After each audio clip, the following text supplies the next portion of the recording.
No Justiça Legal de hoje, você vai conferir um bate-papo com o desembargador do Tribunal de Justiça de Santa Catarina, Roberto Lucas Pacheco, a respeito do Banco Nacional de Monitoramento de Prisões. No quadro Entrevista, recebemos o auxiliar judicial da comarca de Xanxerê, Fernando Horostek, que fala sobre o perfil do abusador sexual. Acompanhe também no quadro Isso é Legal, uma reportagem sobre a 18ª edição da Fena Ostra, a Festa Nacional da Ostra e da Cultura Soriana, que acontece tradicionalmente aqui em Florianópolis. E a partir de agora, você vai ver a cobertura do 14º Fórum Estadual dos Juizados Especiais de Santa Catarina, que reuniu cerca de 200 operadores do direito na sede da Associação dos Magistrados Catarinenses. Acompanhe. Aconteceu na Associação dos Magistrados de Santa Catarina, em Florianópolis, o 14º Fórum Estadual de Juizados Especiais, que discutiu as dificuldades e a relevância na efetivação da justiça. O desembargador e presidente do Tribunal de Justiça de Santa Catarina, Torres Marques, abriu o evento. Temos que destacar que hoje nós temos que atender a sociedade das mais diversas formas. E o acesso aos juizados, efetivamente, é uma das melhores formas que nós temos para que tenhamos a resolução dos processos sem conflitos, que é muito importante. Esse tipo de discussão é fundamental, né, desembargador? No futuro, né? O futuro que já está próximo à nossa porta. Nós temos que efetivamente nos dedicar a essas soluções que vão trazer mais conforto para as causas, mais conforto para a população. A palestra de abertura ficou por conta da juíza de direito da comarca de Campinas e presidente do Fórum Nacional dos Juizados Especiais, Maria do Carmo Honório, que destacou a realidade nacional sobre o seu ponto de vista. Ressaltei pontos que realmente estão atravancando e, de certa forma, desvirtuando o procedimento especial do seu intuito inicial. A origem dos juizados especiais está na Constituição Federal, que prevê um procedimento oral e sumaríssimo. E hoje em dia está havendo uma ordinarização que prejudica o bom andamento do sistema. Outra palestra que marcou o evento foi do desembargador Ricardo Pip Schmitz, do Tribunal de Justiça do Rio Grande do Sul, estado onde nasceu essa alternativa de justiça que começou como juizados de pequenas causas. Eu penso que o sistema tem ainda muito a contribuir com o sistema de justiça e, basicamente, para isso nós precisamos estruturá-lo melhor e nós precisamos fazer mais gestão, ou seja, nós precisamos trabalhar com equipes. No Rio Grande do Sul, há muito tempo já nós trabalhamos com auxiliares, com conciliadores, como em Santa Catarina, mas também com juízes leigos, que são os juízes do fato. São os juízes que instruem a causa para o magistrado que preside o juizado poder, então, dar as decisões. E, nesse sentido, essa experiência de atuação em um sistema que acaba trazendo outros operadores de fora, como é o caso de juízes leigos, que são advogados, que se propõem a atuar nesta condição, me parece que é uma experiência valiosa. E foi um pouco disso que eu procurei trazer aqui, contextualizando o sistema de juizado a partir do sistema de justiça como um todo. As reflexões de alto nível do fórum foram feitas graças à plateia repleta de autoridades no assunto, como o juiz Silvio Dagoberto Orsato. O Fórum Nacional dos Juizados Especiais, ele tem combatido muito, né, aquela ideia de trazer as regras do CPC para dentro desse sistema, né? Os palestrantes, então, eles procuraram, né, disseminar um conceito, né, de independência do sistema do juizado, com as suas regras particulares, regras próprias, né, já que o direito para a sociedade, ele é um sistema que busca a estabilização social. Enquanto que o juizado, ele busca uma decisão justa, a justiça do caso concreto. Ficou claro no evento que esse tipo de discussão e o aprimoramento dos processos são fundamentais para melhorar ainda mais esse serviço tão importante. Um novo modelo de integração do sistema informatizado do Tribunal de Justiça de Santa Catarina com o Banco Nacional de Monitoramento de Prisões está sendo implantado, com a finalidade de dar mais segurança nas operações realizadas no Estado. Para falar mais a respeito desse assunto, o Justiça Legal conversou com o desembargador Roberto Lucas Pacheco. Acompanhe.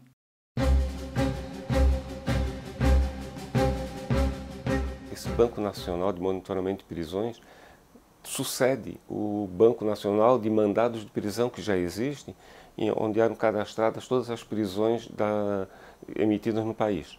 E o banco agora, esse 2.0, como chama, que é essa nova versão, ele vai ser de monitoramento de prisão, e aí toda pessoa que for presa vai ser cadastrada nesse sistema, vai receber um número, e qualquer outro mandado para essa mesma pessoa vai ser cadastrado nesse mesmo número. Então a ideia desse banco de dados é justamente integrar todo o país para que qualquer movimentação de alguém que esteja preso, transferência, novo mandado de prisão, alvará de soltura, seja tudo comunicado nesse banco de dados e todos os estados têm então acesso a essas informações.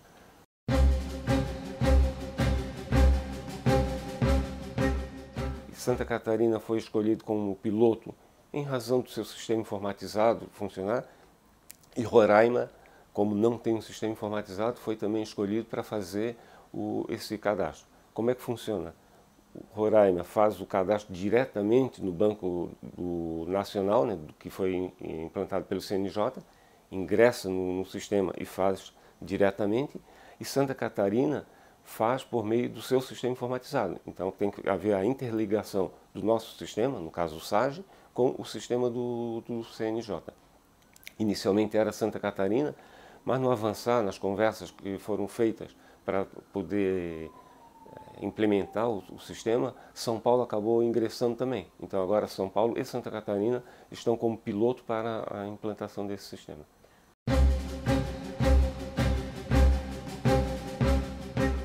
Para a sociedade é importante porque os benefícios que o preso tem direito, a progressão de regime, tudo isso vai estar bem monitorado.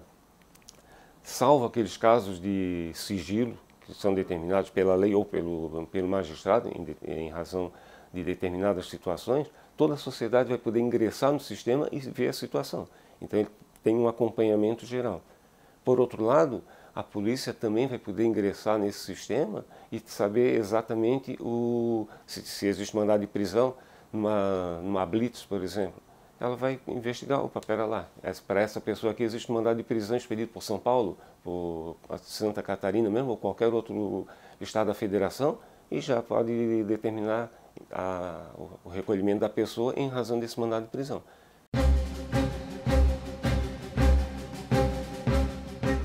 O sistema é muito importante, é muito bom. Eu penso que realmente a ministra Carmen Lúcia disse que é uma dívida da sociedade de mais de 20 anos. E realmente, se nós pensarmos na informatização que já existe na internet, né, hoje em dia não ter esse controle realmente é uma defasagem. Então é importante Santa Catarina estar preparada para essa implementação. E o maior problema foi o prazo que foi concedido, que até o final do ano tem que estar funcionando. Então é um prazo exíguo. Mas o Tribunal de Justiça colocou isso como prioridade. Então Santa Catarina vai com certeza atender. Alta gastronomia e programação cultural variada para públicos de todas as idades.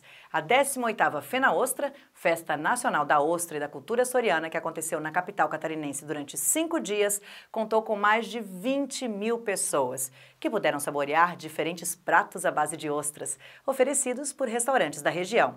E um pouquinho dessa tradicional festividade é o que você confere agora no quadro Isso é Legal.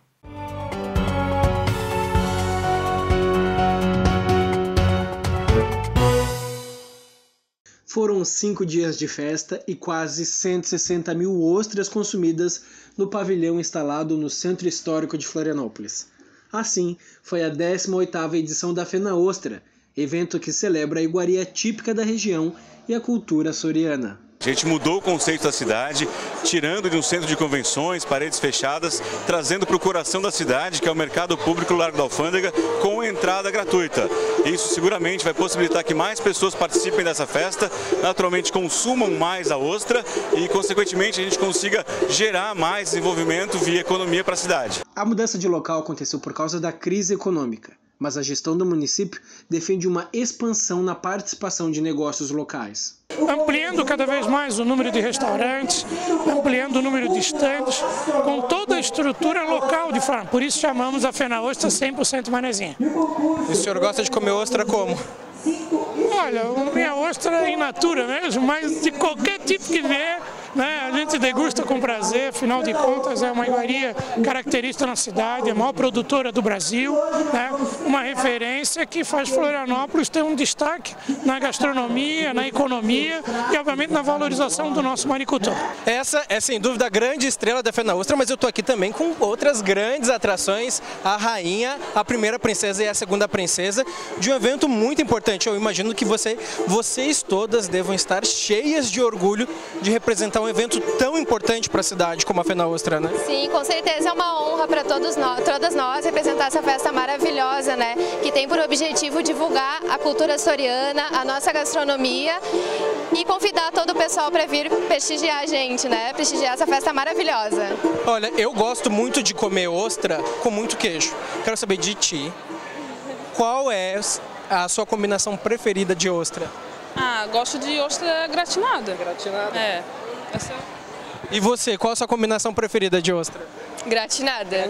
E só eu que gosto de queijo aqui, mas tudo bem, tá valendo. Ostra é bom de qualquer jeito. Autoridades e personalidades conhecidas da ilha prestigiaram a noite de abertura do evento.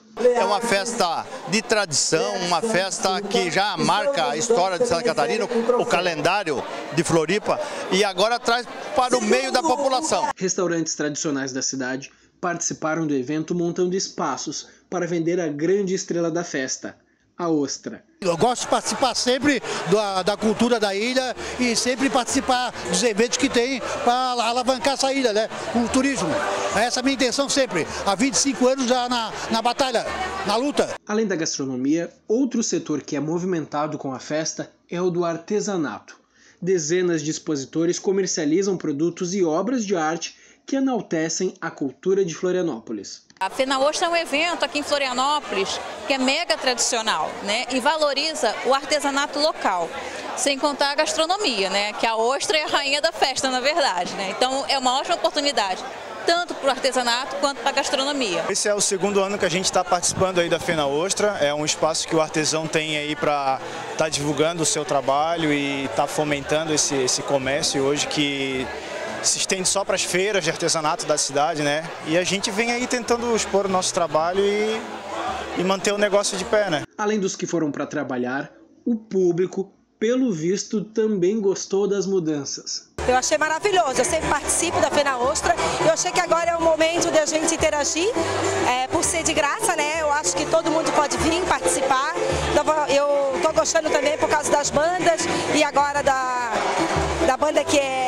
da regional, né? Que parece que está sendo, e a da escola de samba também estão participando. Eu acho que isso é um momento muito bom. E os frutos do mar, principalmente a ostra, que eu estou querendo vir aqui, querendo provar a ostra gratinada. Quem já comeu tudo aqui é o servidor do TJ, Jonas, aposentado, e prestigiando a Fena Ostra, né, Jonas? Sempre que a gente pode, a gente participa da Fena Ostra, é uma festa sensacional, é uma festa manezinha com certeza, né? E a gente com manezinho tem que prestigiar, ó.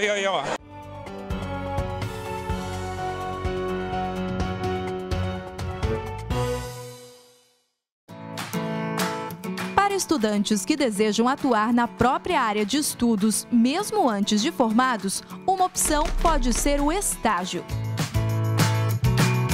O programa de estágio não obrigatório do Poder Judiciário de Santa Catarina recebe todo ano inscrições de muitos alunos interessados. Para se inscrever, o estudante deve pertencer a uma das instituições públicas ou privadas de ensino médio ou superior conveniadas e deve estar regularmente matriculado e frequentando o curso. A lista das instituições conveniadas está disponível no site do Poder Judiciário de Santa Catarina. Quem já participou do programa de estágio do Tribunal de Justiça de Santa Catarina afirma que a experiência contribui de maneira efetiva, tanto para a vida acadêmica quanto profissional. Inscreva-se e boa sorte! E a seguir, no próximo bloco, no quadro Entrevista, o nosso convidado é o auxiliar judicial da comarca de Xanxerê, Fernando Horostek, que fala sobre o perfil do abusador sexual. É logo depois do intervalo, não sai daí, a gente volta já já.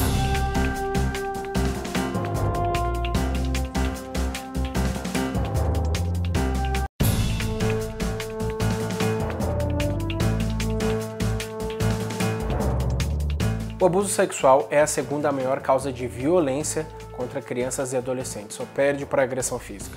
E só para você ter uma ideia, aqui em Santa Catarina são registradas, em média, por mês, 500 casos.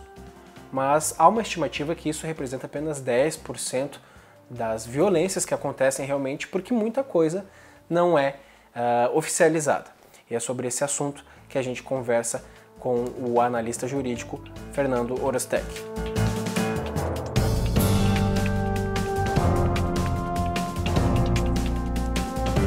Fernando, eu abro essa entrevista comentando do caso mais recente que chocou o país, que foi do caso do ônibus lá em São Paulo, e o juiz disse que não houve abuso, né? Houve só uma contravenção penal. Eu queria então que você explicasse em que momento que vive o país hoje nessa questão da sexualidade. Acredito que o país viva um momento muito ruim no que tange, não vou usar a expressão liberdades individuais, mas vou usar a expressão direitos fundamentais, principalmente no que diz respeito ao quesito sexualidade. O Brasil está entre os campeões da violência de gênero, o Brasil está entre os campeões do desrespeito aos direitos fundamentais das crianças e dos adolescentes, dos idosos, enfim, as populações mais vulneráveis aqui no Brasil, não obstante a legislação belíssima que temos, que protege, que elenca prioridades, que coloca de forma explícita percentuais de orçamentos, de poderes, especificamente para políticas voltadas a essas populações, mesmo assim, nós não conseguimos proteger as populações mais vulneráveis. E a parte da sexualidade talvez seja a que mais esteja sendo afetada nesse momento no Brasil. Eu tenho pesquisado, tenho acompanhado especificamente violência e exploração sexual infanto-juvenil.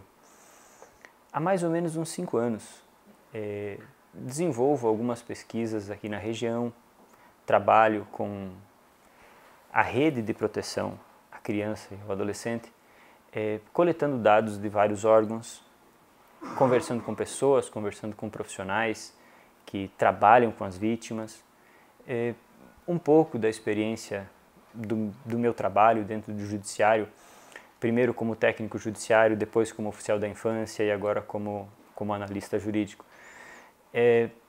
Não tenho visto resultados significativos, principalmente no que tange a proteger as vítimas. É o caso específico que você me perguntou do acontecimento de São Paulo. Às vezes, a preocupação volta-se ao agressor e deixa-se a vítima ao abandono. Tanto de um lado como do outro, nós precisamos de ferramentas efetivas. Não acredito que seja o judiciário ou a lei penal a resolver ou a servir de ferramenta. Uma das ferramentas. Agora, se é a principal ferramenta, acredito que não. A meu sentir, a principal ferramenta está na educação para a sexualidade e na educação para o respeito às questões relativas à intimidade, à vida privada das pessoas. Fernando, mas se a lei é tão bela como você falou, quais são os avanços necessários? Precisa haver uma mudança na interpretação? O que tem que acontecer? Sensibilidade na interpretação, sensibilidade na aplicação da lei e debate sobre os tipos penais, debate sobre as condutas, enfim, educação também para as ferramentas existentes, informação para a população sobre quais são os tipos penais, sobre quais são as condutas que realmente são punidas, discussão aberta sobre a sexualidade, discussão aberta sobre os tipos penais que envolvem a proteção da intimidade, discussão aberta sobre os tipos penais que vão proteger a criança, o adolescente, a mulher, o idoso, enfim, as populações mais vulneráveis. O público que acompanha o Justiça Legal, felizmente, é diversificado. Então, eu queria que você explicasse a diferença de abuso e de exploração sexual. O abuso é a conduta mais simples. Temos o abuso e a exploração. Quando vamos falar de exploração, sempre temos que levar em conta o proveito econômico. Então, qual é a conduta que é punida? É a conduta daquele que está tendo um proveito econômico numa situação envolvendo a sexualidade. Então, estou explorando sexualmente uma criança, um adolescente. Como isso se dá? A maioria dos casos se dá através da prostituição infantil ou da divulgação da pornografia infantil pela internet. A venda, o comércio dessas imagens, né? Talvez os crimes virtuais, com o tempo, eles vão ter uma importância maior e com o tempo eles vão ter assim, vão abranger quase que a totalidade da divulgação dessas informações. Porque hoje se tornou incomum você ter revistas e material publicado, impresso em papel, divulgando, expondo. Mas na internet nós ainda estamos trabalhando naquele conceito de uma grande praça aberta a todos os públicos, onde todos podem chegar, todos podem se apossar daquilo que está posto. Quando vamos falar do abuso, e aí a maioria das denúncias refere-se a abuso e não a exploração, principalmente aqui na nossa região.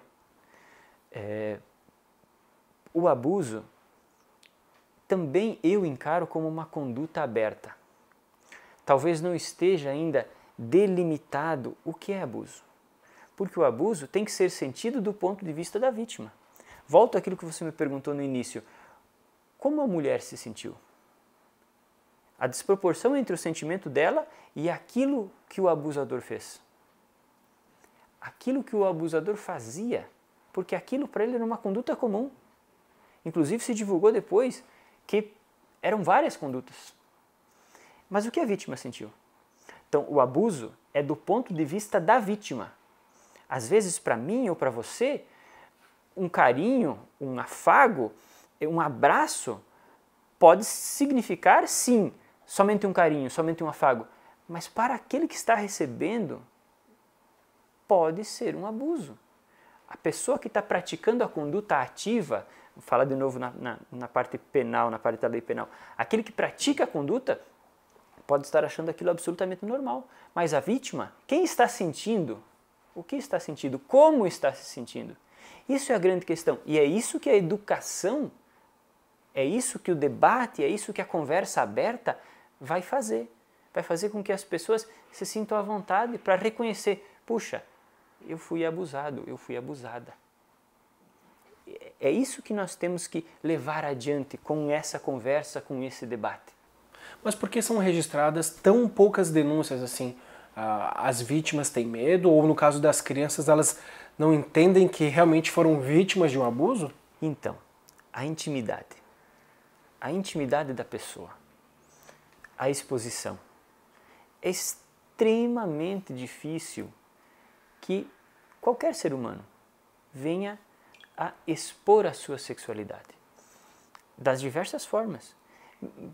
Nós temos que tomar em consideração que até mesmo um casal tem certas reservas. Como exigir, como imaginar que uma criança, que um ser humano em especial condição, que a lei diz peculiar condição de desenvolvimento, isso que é uma criança e um adolescente para a lei, é um ser humano em peculiar condição de desenvolvimento. Como exigir que tenha compreensão daquilo que a sociedade vem ditando como regra moral, para poder falar, eu fui abusada. Essas expressões, essas palavras, elas não são do cotidiano da criança. Resgato um caso que veio a público aqui na nossa região na semana passada. O abuso de uma criança de 5 anos por um adolescente de 13. Né? Então, uma coisa bem presente aqui na nossa comunidade, repercutiu aqui na região. Quais são as linguagens que a vítima e que o abusador utilizam? Não são linguagens que o homem maduro usa. São linguagens próprias da criança. São linguagens próprias da adolescência. E essas linguagens, às vezes, não são interpretadas. São difíceis de serem expostas. A criança vai contar para a mãe que foi abusada. Como será que ela imagina o abuso? Então, é uma linguagem própria, é uma linguagem diferenciada. E é por isso que, como a criança só tem segurança para contar para quem está próximo dela, o que vai acontecer? Quando o abuso ocorre por uma pessoa que é próxima, essa é a estatística. Os abusadores, a grande maioria, são sempre próximos das vítimas. Mas eu tenho a mãe, ou eu tenho o pai, ou eu tenho um familiar como válvula de escape para contar a minha angústia. Aí a denúncia vai aparecer. A criança vai contar e a mãe ou o pai, ou aquele que exerce o papel de pai e o papel de mãe, vai levar adiante. Ou procura conselho tutelar, ou procura delegacia, ou procura Ministério Público, ou procura um psicólogo, ou vai à escola. Então, vai começar a andar aquela denúncia. Agora, e aí o perigo? Se o abuso é tão próximo, mas tão próximo, que a pessoa que tinha que me dar a segurança é o meu abusador. Quem são os maiores abusadores? Qual é o perfil? Quem abusa mais? O homem. Mas essa faixa vai dos 11 aos 70 anos. Quem é mais abusado? As meninas. Mas essa faixa vai de 0 a 18 anos. É incomum abuso em bebês. Mas com 3, com 5, até os 18, já não é nada incomum. Já aparece bem. O agressor. Quando o agressor é o pai? Quando o agressor é o padrasto? Campeão. O irmão, o primo, o vizinho bem próximo. Quando o agressor é o pai, como é que essa criança vai contar? Para quem vai contar? Então, isso é reprime. Reprime, reprime, reprime. E aí você tem um problema no desenvolvimento da tua sexualidade que você vai carregar ao longo da vida e que os especialistas dizem que só vai se resolver com uma análise. Não tem como fazer diferente. Então, a sexualidade é algo que, muito embora estejamos cada vez mais falando sobre, ainda está oculta. E esse ocultar, esse proteger, protege também a estatística, protege também o abusador, porque a denúncia não chega. Fernando, muito obrigado pela entrevista. Eu que agradeço, estou à disposição. O programa Justiça Legal de hoje fica por aqui. Você viu, né? Entrevista relevante, conteúdos muito interessantes para você. Claro, a gente te espera na semana que vem. Até lá.